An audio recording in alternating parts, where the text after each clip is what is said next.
finally awake. I'm sure you'll be fine here.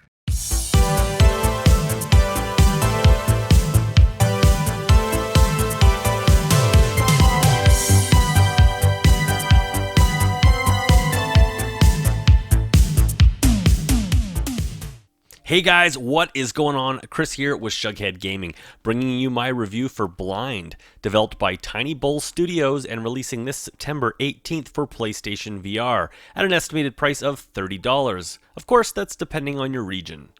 Navigate an unfamiliar world in virtual reality using echolocation, where sounds become images. Trapped in a mansion by the devious warden, make your way through its many rooms riddled with puzzles and dangers, moving ever closer to the truth, and your only chance to escape. As always guys, if you like this video, please hit that like button, and if you want to see more PSVR content from me, please consider subscribing, and for updates, hit that bell icon. And as always, graphics are up first. Much like the previously released Stifled, here Blind goes for a very distinct art style which favors an almost black and white color scheme, with pure darkness being shattered by the reveal of sharp white outlines of the world around you. Stand still, and as your in-game eyes adjust to the darkness, shadowy outlines in the dark appear ever so slightly to give you a sense of where you are in the world. This very unique graphic style isn't for everyone, and while I found it an extremely powerful storytelling device and a clever way of presenting puzzles, the darkness did start to get to me. Even with its minimalist approach to visuals, the developer uses lighting brilliantly, while not only using it to reveal the world around you, but also by overwhelming your visual senses if you create too much noise. Visuals, for what they are, come off as very sharp and more detailed than you might imagine. Like I said, the visual style may not appeal to everyone, but nevertheless, it is a daring and creative approach that really could only be successful in virtual reality. That brings us to sound. Hello, Jean. You made it. Well done. What do you want from me? Who are you? It's not important. I only want you to be safe, nothing else. Where is Scott? Please, take me to him. Scott's well. He's not here. It's just you and me. Unsurprisingly, Blind's sound design is leaned on heavily to communicate to the player narrative, where they are, and what the results of their actions in the game world are. Like being blind in the real world, when you can't see, your other senses are heightened in an effort to compensate. You won't always be able to make sound to highlight the world around you, so navigating by sound and small, brief visual cues is key. Furthermore, as primarily a puzzle game, Blind's puzzle elements almost always revolve around sound. I don't want to give you examples for fear of spoilers, but trust me when I say this unique reliance on sounds to solve puzzles is well executed. And even though I'm admittedly not a puzzle gamer, I did find these puzzles interesting, fair, and rewarding to solve. In-game sound effects are fairly simple but well done and come off as realistic. Voice acting can be a little hit or miss, with your character coming off pretty unconvincing sometimes, but is largely made up for with the main antagonist in the game. This mysterious figure sounds warm and inviting, but yet sinister and unnerving at the same time. Music outside of the puzzle-based elements is used very sparingly, so as to not intrude on the sense of solitude or to get in the way of hearing valuable sound cues in the world. When music is used, it is deliberate and effective. All in all, while minimalistic by design, this effective use of sound is presented in proper 3D audio, and it definitely does what it needs to. And that brings us to gameplay. Blind is a psychological thriller by design, but at its core, it primarily is a puzzle game, and a pretty good one at that.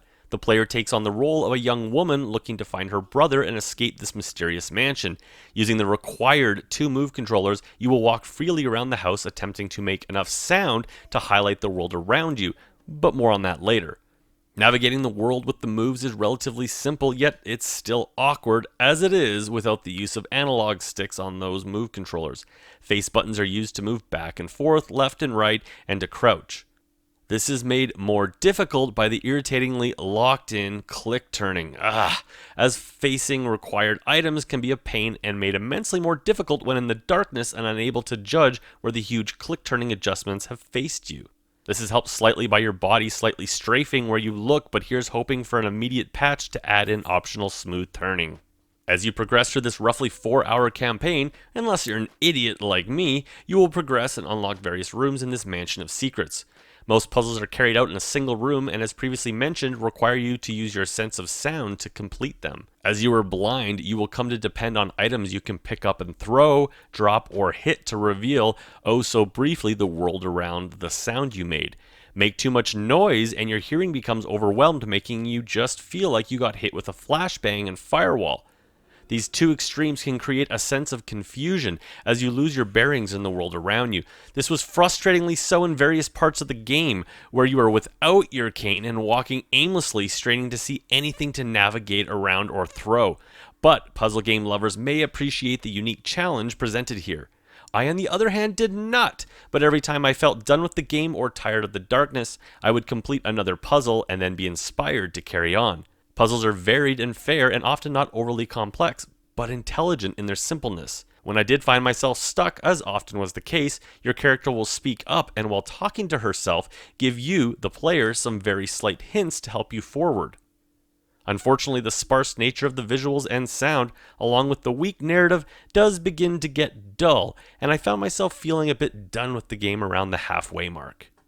Given the sparse nature of the visuals, motion sickness should be at a minimum, but this game does only have full locomotion, as teleporting would not work given the nature of the game, so know that going in. This game can be played seated or standing with a moderate amount of room required, as you will be reaching up and out and down to pick up and throw or manipulate objects in the world around you. Replay value is at a minimum, as the 4-hour campaign is a one-and-done affair with little incentive to return. And that brings us to fun factor and my final review. Like I said, Blind is not for everyone. Its unique and sparse visual style can be brilliant in VR, but at the same time overwhelmingly bleak and grueling for extended periods of play. This is definitely a unique experience, and although it shares some similarities with Stifled, Blind here aims to be a puzzle game, whereas Stifled was more the horror experience. As you know, I rate games on a scale of buy, wait for a sale, or burn it to the ground. Blind, for me, is a wait for a sale. The game does have a few bugs at launch, and the lack of replay value along with the divisive visual style does lend itself to a game better left to sample on sale. And remember guys, if you like this video, please hit that like button, and if you want to see more PSVR content from me, please consider subscribing, and for updates, hit that bell icon. I will catch you guys on my next video.